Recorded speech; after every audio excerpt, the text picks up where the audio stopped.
Assalamualaikum warahmatullahi wabarakatuh. Di sini saya mau studi kasus soal UAS Mercubuana di kelas komunikasi data dengan dosen pengampu Wawan Ridwan. Studi kasus yang saya cari di sini berdasarkan analisa sendiri dengan mesin pencarian. Di studi kasus pertama di sini akan menjelaskan sistem komunikasi data rekam medis pada era pandemi COVID-19. Studi kasus kedua di sini akan menjelaskan komunikasi data dalam model pemilihan umum digital. Dan studi kasus 3 di sini akan menjelaskan validasi dokumen kesehatan COVID-19 dan vaksinasi secara online. Studi kasus pertama adalah sistem komunikasi data rekam medis di era pandemi.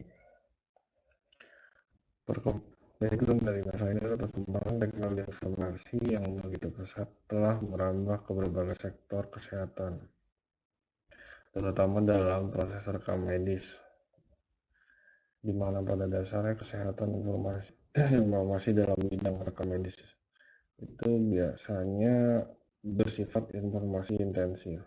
Akan tetapi adopsi teknologi informasi relatif tertinggal dengan teknologi. Perkembangan teknologi informasi begitu pesat merambat dalam sektor kesehatan, meskipun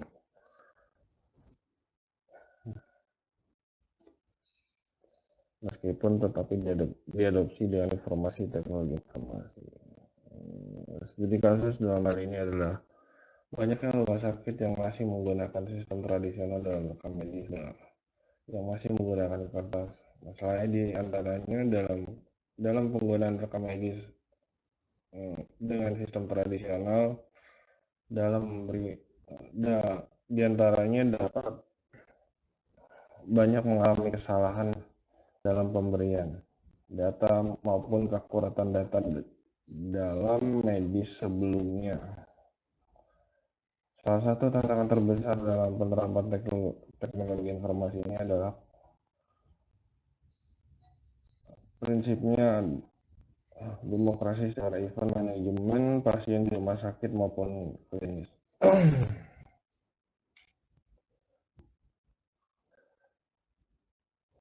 Dan studi kasus ini untuk meningkatkan pelayanan kesehatan dan pengolahan data rekam medis dengan sistem Electronic Medical Record atau EMR, pasien dapat langsung mengakses penyakit sebelumnya yang dapat membantu mencegah kesalahan medis apabila ada obat yang tidak boleh digunakan. Persoalan lain adalah ketersediaan dana finansial dalam setiap rumah sakit mungkin berbeda-beda.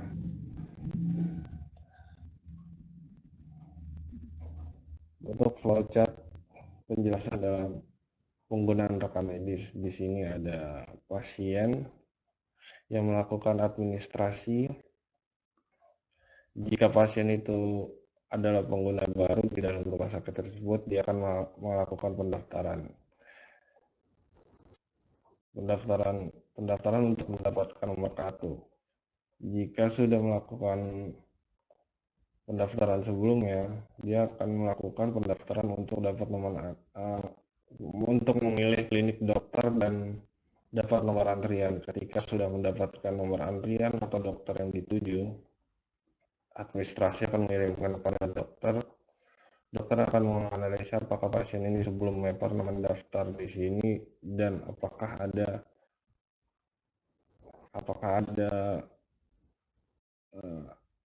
rekam medis tersebut menjelaskan adanya obat yang tidak boleh digunakan oleh si pasien. Ketika hasil rekam medis telah selesai, dokter akan menganalisa dan mengirimkan datanya ke apotek untuk memberikan obat yang diinginkan. Apoteker akan memberikan pemberian obat dan biaya yang ditujukan untuk pasien. Proses perencanaan dalam hal ini adalah perancangan perangkat sesuai kebutuhan yang digunakan di dalam rumah sakit tersebut untuk mengurangi penanggulangan dana.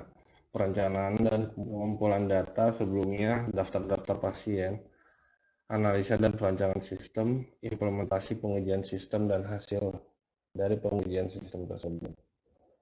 Ini adalah bentuk timeline dalam studi kasus yang pertama.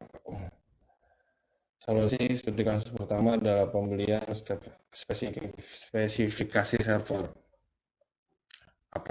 Untuk mengetahui berapa jumlah yang harus digunakan dalam rumah sakit dan menyesuaikan dengan anggaran yang dibutuhkan. Ini adalah spesifikasi kliennya, hardware dan jaringan yang dibutuhkan, juga mesin printer. Studi kasus 2 adalah model pemilihan umum digital. Dalam setiap tahapan pemilihan umum, baik untuk pemilihan anggota legislatif hingga pemilihan presiden, proses yang harus ditempuh adalah pendaftaran pemilih, pencalonan partai politik, anggota DPRD, dan calon anggota DPRD dengan pemungutan hasil suara hingga hasil pemilu. Dalam penghitungan parti suara menjadi tahapan yang cukup menegangkan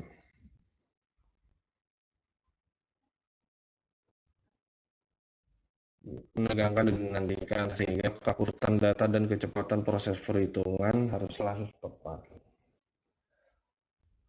Teknologi VPN yang digunakan VPN adalah jaringan pribadi yang tidak bisa diakses oleh jaringan non-pribadi, namun menggunakan medium non-pribadi, misal internet. Teknologi VPN perlu penerapan teknologi tertentu sehingga trafiknya terkendali, sehingga terkendali dan juga tidak mudah diakses oleh pihak lain di luar VPN tersebut.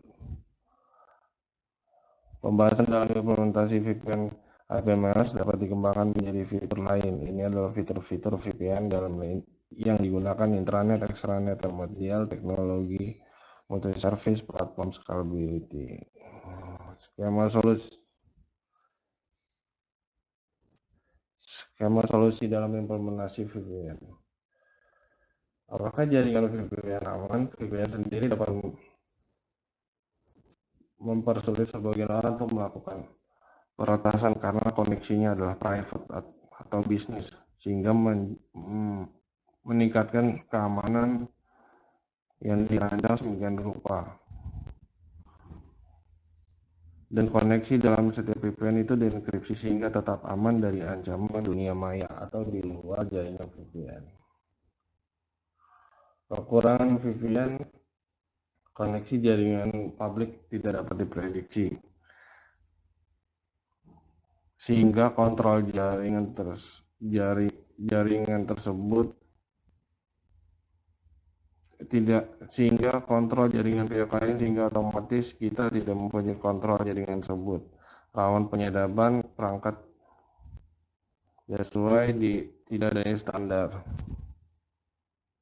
Dari semua kekurangan VPN perlu adanya perhatian lebih terhadap keamanan, lagi-lagi faktor penggunaan jaringan publik. Untuk mencegah terjadinya hal yang tidak diinginkan seperti penyadapan, hacking, cybercrime, dan VPN, perlu adanya perhatian di setiap keamanan VPN tersebut. Skema perancangan VPN, perencanaan dan analisa VPN, perancangan VPN, simulasi jaringan VPN, dan pengujian. Dan hasil dari pengujian VPN itu sendiri. Ini adalah timeline perancangan VPN. Studi kasus yang ketiga adalah platform validasi dokumen kesehatan bebas COVID-19 dan vaksinasi online. Portalsehat.com merupakan pelopor platform validasi dokumen kesehatan bebas COVID yang digunakan secara online di dunia, yang digunakan secara massal oleh pemerintah Indonesia sebagai syarat utama pelaku perjalanan. Merupakan inovasi teknologi tersambung antara layanan kesehatan dari rumah sakit, klinik, puskesmas, dan laboratorium. Portalsehat merupakan solusi perjalanan di luar ketika pandemi, sehingga dokumen validasi digital dalam sertifikat vaksin Pembahasan dalam skema jarak kerja paspor sehat dengan skema integrasi Menkes RI, lab klinik dengan operator transportasi dan pihak lain yang berhubungan dengan paspor sehat. Analisis kelebihan dan kekurangannya terkait paspor sehat. Solusi terhadap kekurangan sistem komunikasi data pada paspor sehat.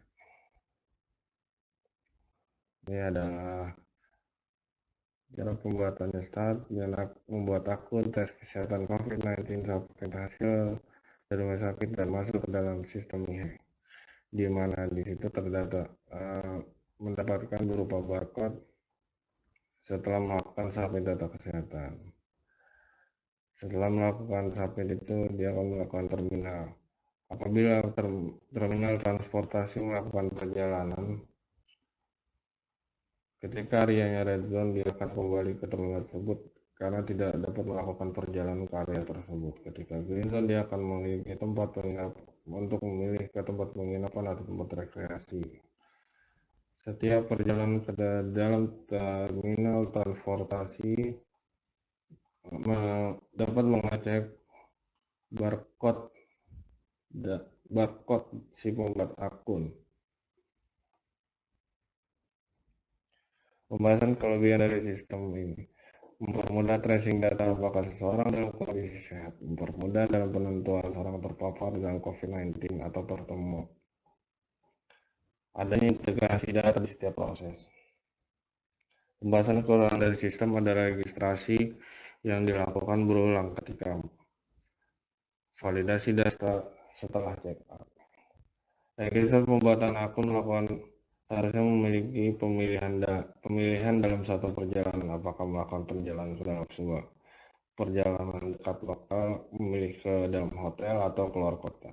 Adanya komunikasi batasan dalam setiap lamanya perjalanan, karena ketika melakukan PCR, tes tersebut akan melakukan perulangan validasinya memerlukan berapa lama, 3 hari atau 2 hari dalam setiap perjalanan. Ini adalah timeline dari pembuatan perancangan perangkat, perencanaan pengumpulan data, analisa perancangan sistem, implementasi dan pengujian sistem, dan hasil penelitian. Studi kasus pertama ini adalah studi kasus referensi dari studi kasus pertama. Referensi studi kasus kedua dalam penggunaan manfaat dalam pentingnya VPN.